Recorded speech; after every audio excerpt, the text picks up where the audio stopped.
Hi and welcome back to Wtf Rc Cars. Continuing on with the Elceram Nitride ESC videos. So we're going to take a look at the throttle menu in the actual on-screen menu system.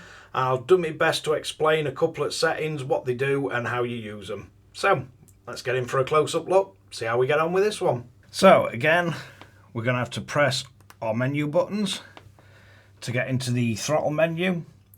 So if we go and press an old edit, the first setting we've got is the PWM frequency, and this one I've got set at 8 kHz.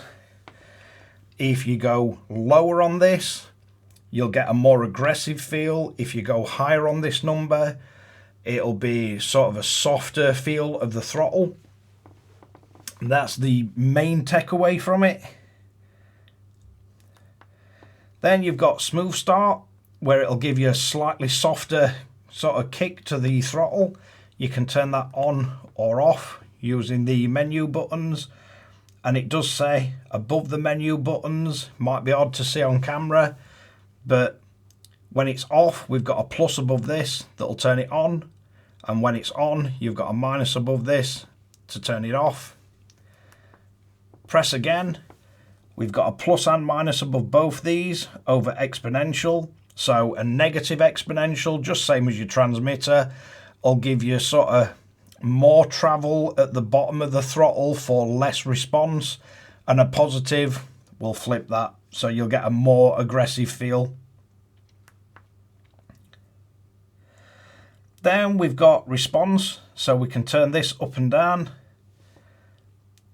See, we've got settings 0 to 10, and then I think it'll go negative 10. We've got negative all the way down to 15. So you can change the actual response, which will give you a different feel to the throttle, but that's just something that will be personal preference. And then when you've got all these set, you just click the middle one, and that's save.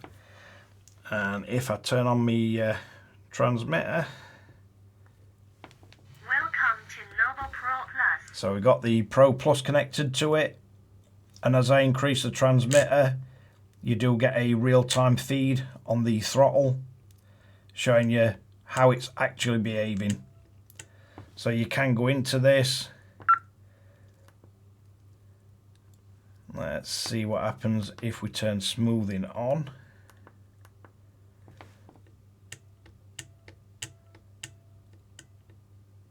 Still looks pretty quick. I think really we'll need the motor attached to it to actually see any real difference.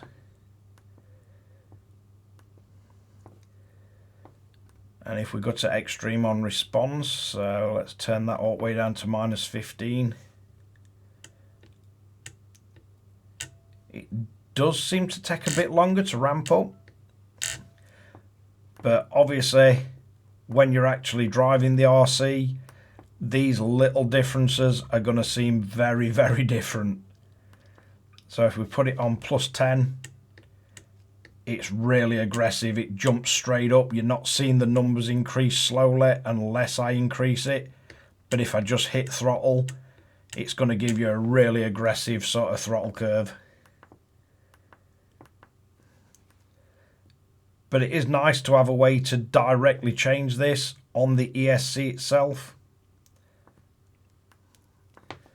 And then if we just restart it, back to his main screen, and we can see what his throttle's doing. But yeah, that is a quick explanation of the throttle menu. And your main takeaways from it: the lower you have the kilohertz set, the more aggressive it's going to feel, the more punchy. Your soft start will give it a soft sort of ramp up. Mainly if you're a bit twitchy with trigger, might be worth turning that on. Exponential, just the same as it is on transmitter. The higher the number, the more aggressive it's going to feel. The lower the number, the more sort of progressive, give you a bit more play.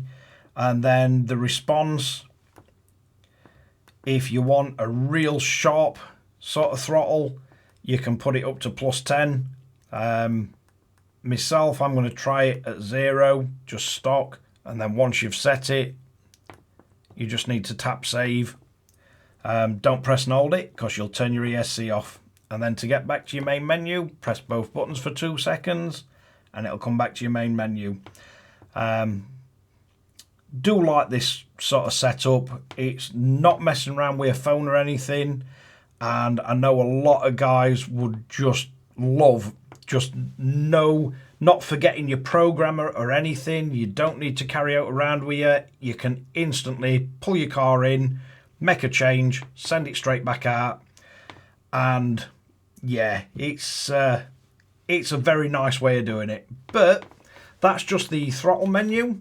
So let's wrap this one up. So that's just the throttle menu on the Elceram Nitride ESC.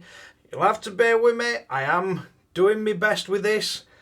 The one thing I can say is the instructions aren't great. There's no mention of the tunable BEC. There's no mention of the drift mode. Some of the brake modes are missing from manual, so I'm having to try and piece these together the best I can. But most people used to setting ESCs up will understand what most of the settings are, hopefully. But yeah, it is a cracking little bit of kit. But thanks again for watching Wtf Rc Cars. Hopefully you find this useful, entertaining, or just like listening to my incessant ramblings. But catch you guys again in the next one.